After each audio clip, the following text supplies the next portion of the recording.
Lakers would get out of the first round? Absolutely not.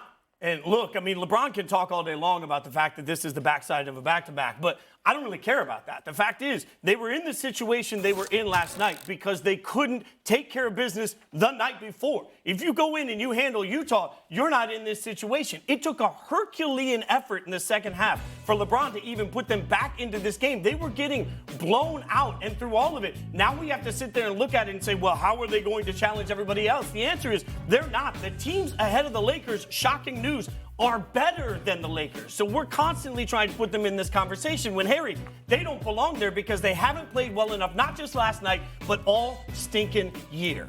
Now, I would say this. When you look at the Western Conference and the way it's constructed right now, the Lakers have the 7th seed. So if everything finished today, they would match up with the Memphis Grizzlies.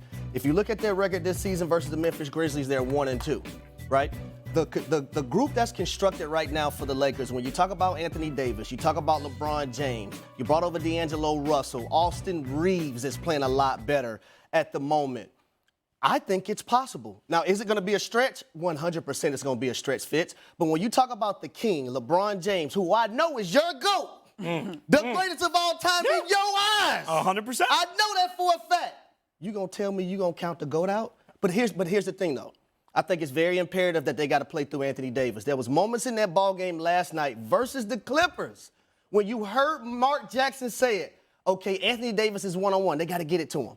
The fact is, though, Harry, when you start thinking about the Lakers, it's about trust, right? Yeah. You just mentioned they got to go through AD, which happens sometimes, and then it doesn't happen sometimes. You mentioned LeBron, who last night was only capable of putting 3 points up in the first half because his legs obviously weren't there. Sure, he gets 30 in the second half, but it was almost like a load management game for LeBron. So I'm looking at it, all of the trust factors that you have to combine to suddenly make this happen. Why would I not apply that same trust to a team like Memphis that throughout the course of the year, when they have Ja, they're great. When they didn't have Ja, they still did really well. Where Jaren Jackson Jr. is out here being the defensive player of the year. Like, we are disrespecting the Grizzlies in this process because we want to respect LeBron so much. I get the greatness of LeBron. I get the greatness on paper of this Lakers team, but it's not a video game. So I can't just trust what I think the roster looks like. I got to trust what the eye test tells me. And the eye test on this has not just told us for a week or 2 weeks or 3 weeks. Like, we took one moment of quality play for the Lakers,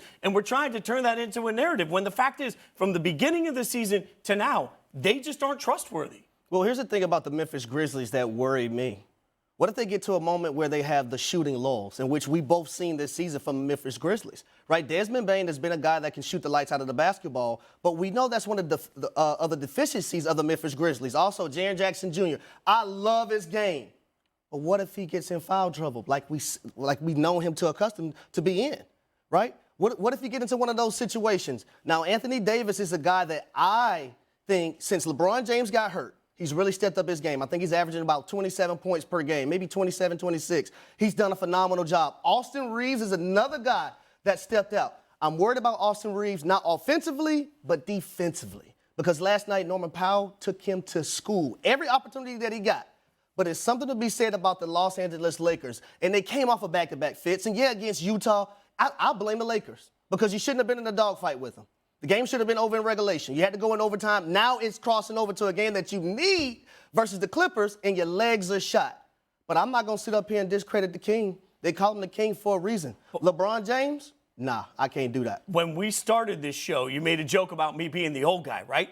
At some point, are we not talking about the old guys in the playoffs, right? We're talking about the old guys against a bunch of youthful legs for a lot of spring chickens. They're spring chickens. And so at some point, I'm looking at it. If you're going to tell me that when everything's on the line and you've got to have a win, you don't get it done against Utah, and you don't get it done last night against the Clippers, who have now beaten you 11 straight times. If you're talking about that, then what I hear out of that is, man, if you're going to blame the schedule for that, what are you going to do when we get into the playoffs? That second season is a grind. Can their legs even take it? We don't know. I feel like the Lakers have so many questions, and the only answer anybody can ever give is, well, LeBron and AD. That's not a real answer, because I'll take your LeBron and AD, and I'll tell you this. If you look top to bottom at the talent all across and the way they played this year, Denver's a better team. Phoenix is a better team. Memphis is a better team. We're just trying to cram the Lakers into the conversation because we think, rightfully so, LeBron's too good to discredit. But I'm going to discredit if the rest of the teams are better. Well, I will say this. When they made the trade and they got Malik Beasley, they got D'Angelo Russell, that added a different spark to the Lakers, team. And then when LeBron James went out and got hurt, I was impressed at the way they performed. I was impressed at the way they were able to keep things afloat until LeBron James got back. I understand they lost to the Clippers last night, but let's not act like they was not on the back-to-back. And I'll give you another scenario. You look at the Milwaukee Bucks versus the Boston Celtics recently, right? And you see how they got throttled. Well, they played a game the day before. I would have loved to see that game on the front end, not the back end of a back-to-back. But what did Milwaukee do after that? They responded. Yeah. All right, they responded. And so the fact is, for me, it was a back-to-back, though, for the Lakers. AD, that's the first time AD's played a back-to-back. Since November 7th. Right. That's the first time he's played a back-to-back. Yeah. LeBron James coming off injury. He wasn't going to play a back-to-back, but it was a situation where they had to. But what did you say on Fitz and Harry? You said on Fitz and Harry, no excuses, it's go time. Yeah, it's go time. Now we're making excuses. That's the hard part. But at the same time, it's reality, too, though. It's reality, too. If Anthony Davis has been out with injuries and he's not playing back-to-backs, and all of a sudden you get in the game the night before and you got to go in overtime to win, and now you got to play a back-to-back, Fitz, not spring chickens. Because you don't think that the Lakers will make it out of the first round of the playoffs. That's their floor. What do you think their ceiling is if they were to do something positive?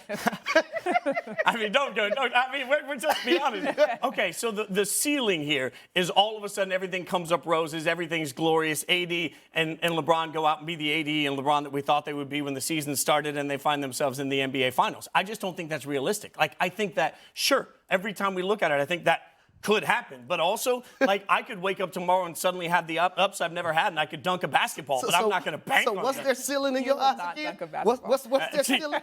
What's their ceiling to you? First round exit. That's their ceiling. I'm sticking by it. Can any team in the East stop the Bucks? Look, I'm just going to say it this way, guys. A, hell no. And B, y'all know I'm cheap. You guys know that I'm cheap. I have 3 times this season gone back into my app and put a little bit more cash on the Bucks. When the Bucks win the NBA championship, I'm taking everybody to dinner because I'm out there riding. There is no doubt to me who the best team in the NBA is and has been throughout the course of the season. You just saw the metric, 11-6 without Giannis. I think last night Harry's brother Tony could have been on the floor. They still would have won by 30, right?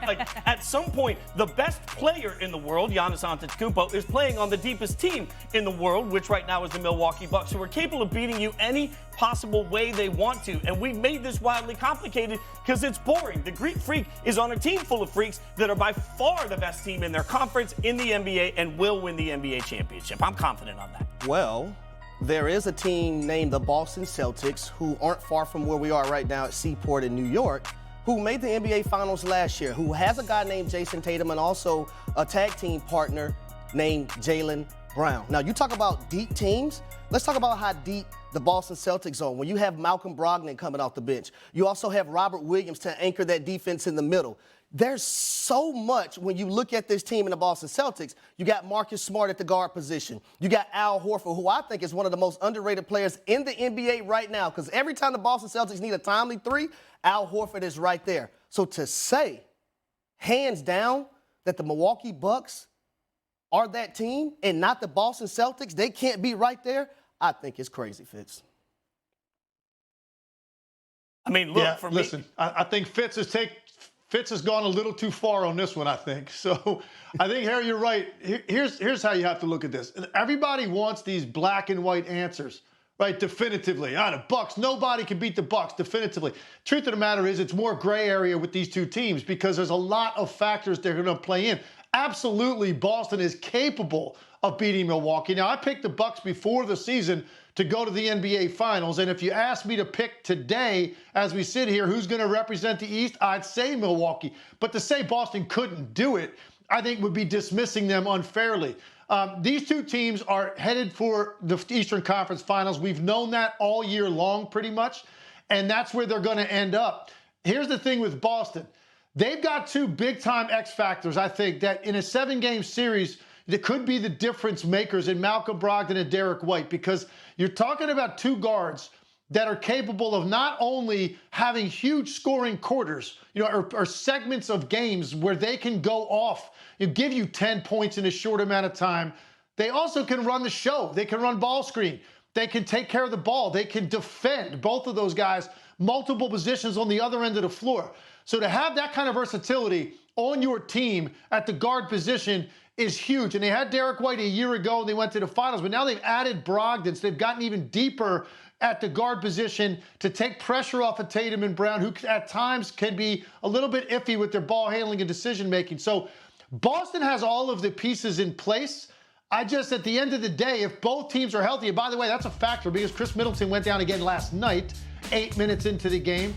He's had a very difficult time staying healthy. They're going to need a healthy Chris Middleton and an effective Chris Middleton to beat a team like Boston, even with home court advantage. But let's assume health on both sides. Let's assume Robert Williams is healthy for Boston. Middleton is healthy for the Bucks. Both teams are at full strength.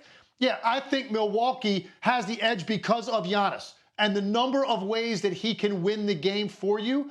But to say that Boston would have no shot in that series, to me, that's just taking it too far. I think Boston can go toe-to-toe with the Bucks, but the Bucks having Game 7 at home could be the difference maker. Legs, I'm not going to disagree, by the way, that it is fun. But look, it's not, the show isn't first fair and reasonable conversation, so I got to go on with the take on it. I will say this. At some point, what'd you talk about earlier, Harry? You talked about, proof of concept from people we've seen before. Yep. I also want to acknowledge the fact that 2 years ago, we were sitting here as a network covering the Bucks on their championship run saying, well, does Coach Bud really know how to make the right adjustments? Can they get through this sort of a thing? We saw them do that. We've never seen this Boston coaching staff go into this situation. We've never seen how they will handle this. So you're right. The health of Chris Middleton is obviously a huge factor, but the Bucks were able to play as well as they played, missing him through a huge portion of this season. If he can come back healthy, that really is the edge to me that makes them virtually unbeatable. Of course, anybody in any series, and Boston very good. I'm not taking anything away from them. But Giannis being the difference maker that he is this year, particularly with the Bucks team that we've seen go through this process. So I have proof of concept. I have trust in proof of concept. I trust the coaching staff. And also, guys, I think Boston has done a lot of this while sort of gliding through the regular season. They know what it takes to go through a championship run. They put the gas on just when they need to. They've been able to keep Giannis on almost a minutes restriction most nights and still get this level of productivity. They have more gas left in their tank. So when you add all of those things together, it's not just any one that makes them better to me, Harry. It's all of those things together that really pieces it. Yeah, but I think Chris Middleton is the X factor, right? And he was the X factor last year. That series went to 7 games, and that game ended up being in Boston, but Chris Middleton wasn't there for the Milwaukee Bucks. He is a big piece to the puzzle, right? He's finally trying to get acclimated to everything, had an up and down season. If they don't have Chris Middleton, I don't see him winning that series. And I know we're basing a lot of things on hypotheticals, but let's just say hypothetically they don't have Chris Middleton, the Milwaukee Bucks. I'm picking the Celtics in that series. If they do have Chris Middleton and everyone is healthy, I agree with you, Fitz. I'm going with the Milwaukee Bucks just like Tim Legs is, and along with yourself. But if there's any, gray area, anything up in the air with Chris Middleton and his health, I'm going with the Boston Celtics. Thanks for watching ESPN on YouTube. For live streaming sports and premium content, subscribe to ESPN+.